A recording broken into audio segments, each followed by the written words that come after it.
Hey everyone, this is Aaron with Power Popaholic, and I am talking to the Uni Boys. How you guys doing? Why don't you just introduce yourselves to the fans who might not know you by name? Cool. Well, I'm Reza. I'm Noah, and we're the Uni Boys. Awesome, awesome. Well, you guys have a brand new album out, self-titled album. I think it's probably the best album that you've come up with yet, literally. And I put it on my top 10 list for this year, of course. One of the questions I wanted to ask was people sometimes, and unfairly or not, compare you to the Lemon Twigs. Are they off base? Or I know you guys have a relationship where they produced your albums and stuff like that, but what came first? Well, they produced our album. That was the first thing that happened. And then I joined the band right after that.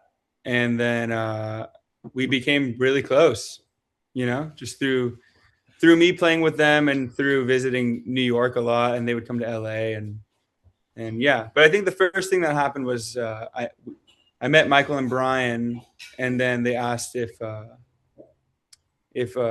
anybody was recording our next record, and we didn't have anybody lined up, and they were perfect, because we already loved their recordings and stuff. He was very casually like, let's record something, and we were trying to record an album at the time, and I was talking, going, well, can we just do a full album, man? He was kind of more like, let's do something casual, but I was ready to fucking make a record, Cool. So then it worked out. He let us do a whole record there, which was a lot of work for him. So Awesome. Yeah.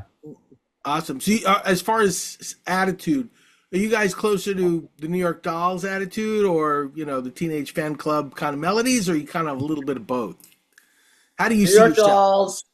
Dolls. I mean, It's both there. it's both. Sure. Yeah. Attitude wise, I don't know. We have our own later, Michael.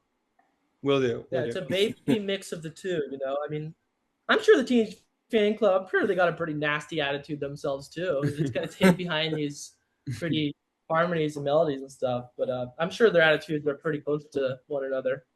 Yeah, it's somewhere between Teenage Fan Club and Buster Poindexter. Okay, very good.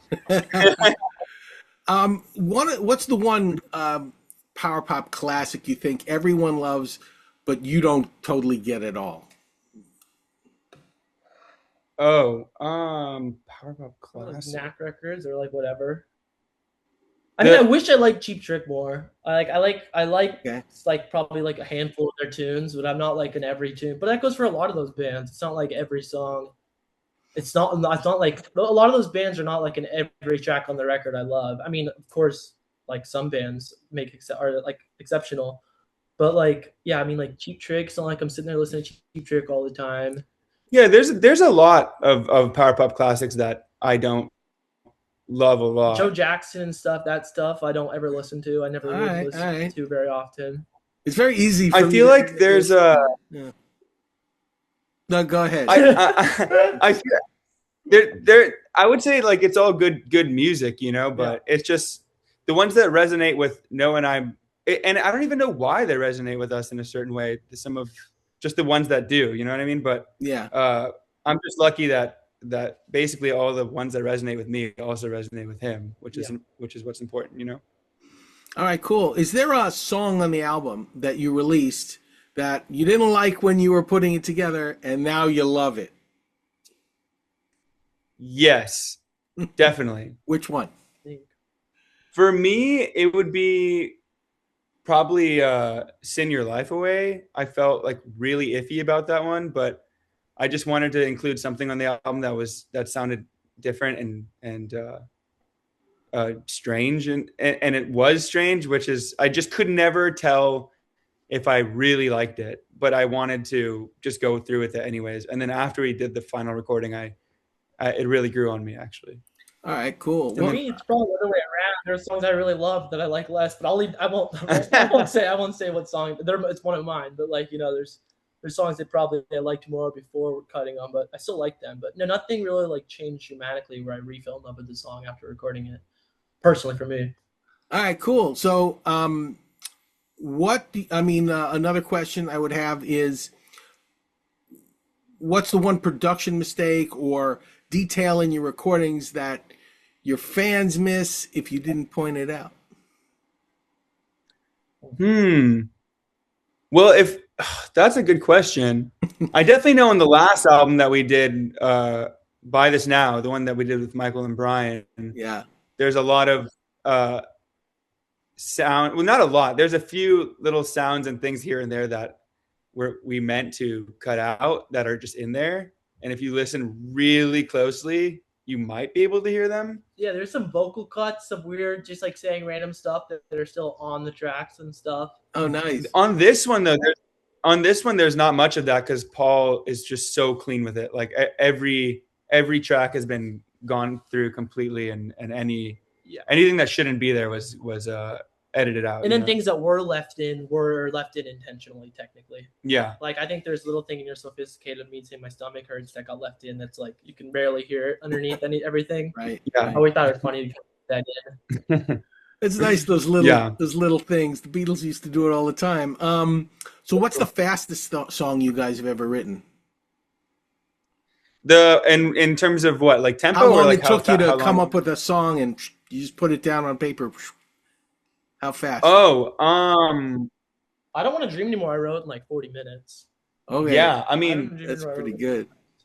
The actual melodies and lyrics we write separately. Noah writes his and I write mine. So right. That would be Noah. For mine, probably the Abra song came together really quick. Like I heard the melody in my head and then the lyrics just kind of. Is Abra about? Is Abra about someone in particular, or is it an amalgam of people? Oh, it is. Okay. No. Abra is about my girlfriend. Her first name is actually Abra. Oh, all right, perfect. And, all right. No, I always ask. I always want to find out because sometimes songwriters will be like, "Oh yeah, it's not really my girlfriend or my wife. It's like an amalgam of people that I mixed together in the songwriting process." I said, "Okay." And other people are like, "Yes, this is a song for my wife. That's it." So that's what I thought I'd ask. Yeah. All right, cool. You guys have played a number of gigs, I'm sure. What's the best gig you've played so far and the worst gig you've played so far? Oh, if I could remember, I would be able to answer that question. We played every weekend since we were 14. Up until COVID, we played about 4 shows a month. Wow. Yeah, we used to hundreds of shows we played. Play so often, a lot of shitty shows. Countless shitty shows for nobody in backyards, driving. For me, those were the most fun because there was just like no pressure. And they were such low stakes shows that I remember those. I have a very fond memory of those shows. Probably the most fun show for me ever was we played local club in Valencia and like it sold out and everyone knew all the lyrics and stuff out in Spain. Wow. And that was like a new experience for me to being like kind of puts a fire under your ass, but like, wow, this kind of pays off at least like on an emotional level, like when you play shows like that, where you can tell people are just really excited to see you play. Yeah, I mean, that just leads into my next question, which was what is the weirdest fan interaction you've had? Having people know your music and you not expecting it is a good one. But have you had any weird fan interactions that you want to share? Billy Joe Armstrong. Oh, that was a cool one. Yeah, well, I wouldn't say that any of them are weird. Like if anybody comes up and they are a fan in the first place, I'm just grateful, honestly. Surprising, man. Better word. Yeah, surprising. Like the most surprising fan interaction was when I was having a drink at I forget what the Chateau Marmont. No, it was one of the Sunset? like one of these hotels in maybe the Sunset Marquis, where Morrison Hotel is or whatever. Yeah, so one of those fancy hotels in West Hollywood, right? And I was there because we have a connection with Chris Robinson from the Black Crowes, and he had just played at the Whiskey A Go Go, and me and my friend Billy went, and then I walked in, and Billy Joe Armstrong was there, and he was really nice. Like he was a big fan, which I was really shocked. Wow, that's awesome. He was everyone was in a good mood and it was a fun night. Excellent. That was it was just strange because I wasn't expecting that like whatsoever. Very cool. So I mean, if the band wasn't making music, what Reza and Noah, what would you be doing if you weren't making music? Do you know? I Drugs. I would be a lawyer or a doctor, All probably. right, cool. I'd be an astronaut, but that's just me. If you could open for any band in its prime, who is it and why? Living or dead? Um, The Beatles would be fun, just to meet them. Like in their like playing open for the Beatles like in '64, they'd probably be such dicks to us and stuff. That'd be so fun. well, who knows? Paul seems nice. I would say probably.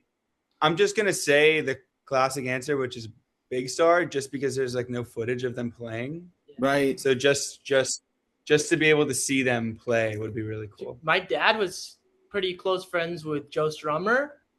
And I always think if Joe Strummer hadn't, he died when I was 2, Joe Strummer. So I don't even remember meeting him and stuff, but I met him when I was a baby. But like, man, if that guy was still around, the thought of being able to open for the Clash, because the Clash for sure would have done reunion shows by now at this Awesome. point. Oh, definitely. I like to think that we could have been on some of those bills, which I would have loved to see the Clash.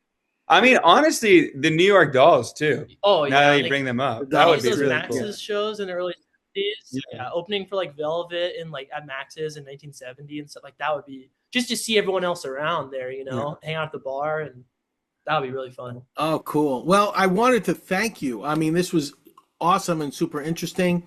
And everyone, please check out the Uni Boys' new self-titled album. It is great.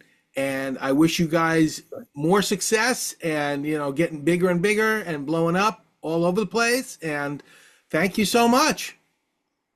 Let me know. Thank when you. guys are- Thank you so yeah. much. Let me know when you're in New York. I'll want to come by. Oh, definitely. Hopefully soon. Hopefully really soon. All right. Take care, guys. Thanks so much. Cool. Have a good one, man. Bye-bye. Bye.